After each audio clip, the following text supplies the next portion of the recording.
Anybody who knows me knows my sense of humor veers towards the dark side. So my bumper sticker is more satirical than humorous. Sorry for driving so close in front of you. Tailgaters are no fun for any driver, but a tailgater with an agenda is an alarming proposition.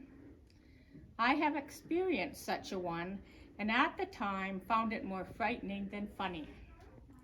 I don't believe the ironic hinting of this bumper sticker would have stopped him, but trust it will give other drivers pause. In the process of building our home at the Landing, while still living in Stonewall, Manitoba, I made many driving trips back and forth between the two locations. On one of these in early autumn, I picked up a tailgater just east of Regina. I guess he came out of the city behind me, and wonder how long he followed me through traffic. Out on the highway, I accelerated, driving 4 kilometers over the legal speed limit. I'm an out front kind of person. I'm not reckless, but I don't like my choices controlled by a slower driver. When I became aware of the Navy sedan coming up fast behind me, I decided he too liked the lead and expected him to pass. He pulled almost parallel with me and then dropped back, tucking his car in behind my bumper as if parallel parking in a tight space when the pavement stretched ahead and behind with minimum traffic. Though my villager had lots of get up and go, I kept my pace and continued, getting more nervous as the kilometers passed and he hung on my tail. My imagination picked scenarios out of every experience, TV show, movie, and news story I had heard. Was he someone I knew, trying to get my attention? I slowed to 100 kilometers and watched for him to signal a pullover. I could not see him clearly in my rearview mirror because the sun was shining on his windshield. However, he slowed too and maintained the same space between us.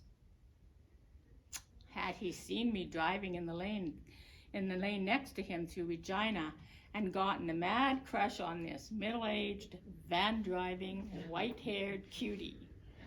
Unlikely. Did he see me as his latest rape and murder victim? He waited only a quiet place on the highway with no traffic where he could force me into the ditch and abduct me.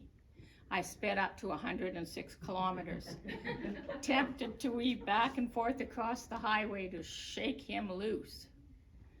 Now, afraid he might be a plainclothes cop chasing me down, I slowed again and attempted a nonchalant, I'm not breaking any laws appearance, if it's possible for 2 inches of the back of a head and shoulder to express emotion. No red light appeared atop his car, no siren screeched. If his car was a racehorse, he stayed hot on my heels. Maybe he thought it kept him from getting a speeding ticket, as the cops would pull me over while he sailed past. But surely if driving fast was his intention, my barely over the speed limit pace would make him impatient and frustrated. Aha! I had, without knowing, intervened with the driver's progress and brought on a case of road rage and need for vengeance. My mind often goes exploring while driving, while muscle memory follows the traffic rules. Maybe I cut him off while changing lanes in Regina. Again, he drew up alongside my villager, and I caught a glimpse of a young male, stringy blonde hair, a mustache. He stared straight ahead, so I couldn't see his expression or intuit his motivation.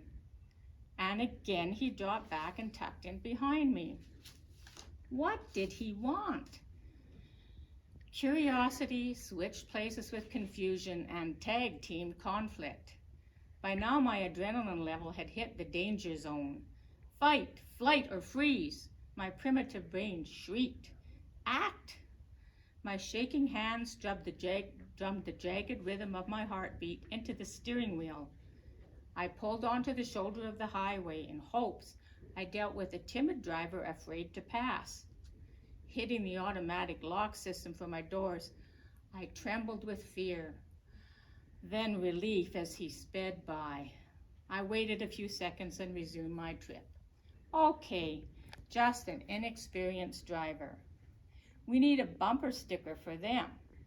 Too timid to pass? Get off my ass.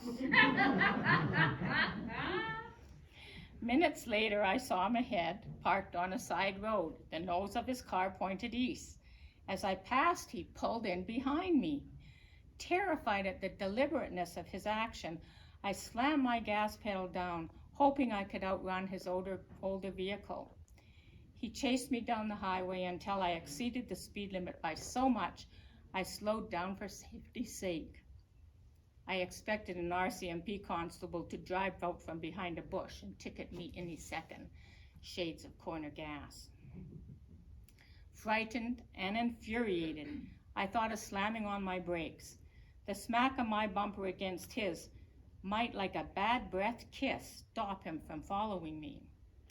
Yet visions of my vehicle and his crumpled up around my neck with his hot, moist breath in my ear had me throwing the idea out like an apple core on the road. The kilometers rolled away under my wheels, while my brain cursed him in every language I knew, too. I made up long speeches of what I would say if I confronted him, or I tangled with him and thought of endless ways I would tell him off. I went through all my James Bond sequences. If only I carried a can of spikes in the car, I could toss them under his wheels.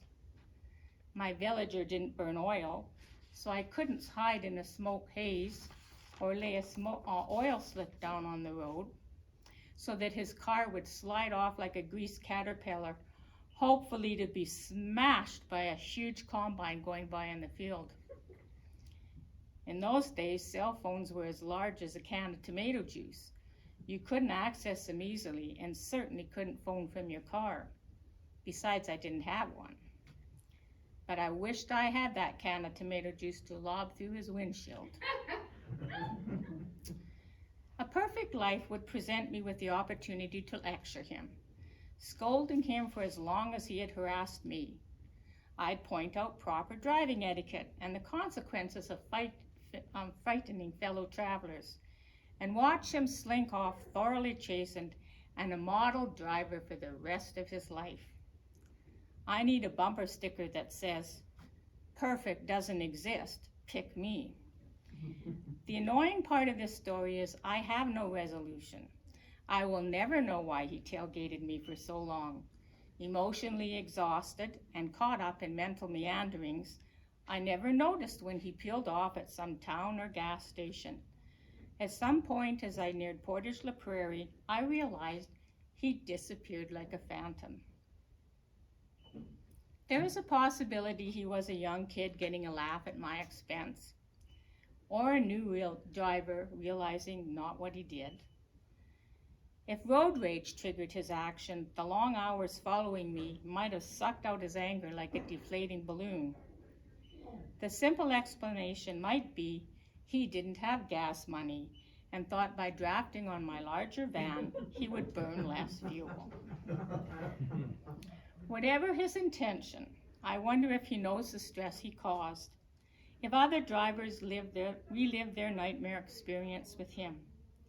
I can only hope one day, while he drifts down the highway, a semi-driver gloms on behind him and makes my nemesis wish, with every shaky breath he takes, he had a bumper sticker on his car that read, "Sorry for driving so close in front of you." Thank you.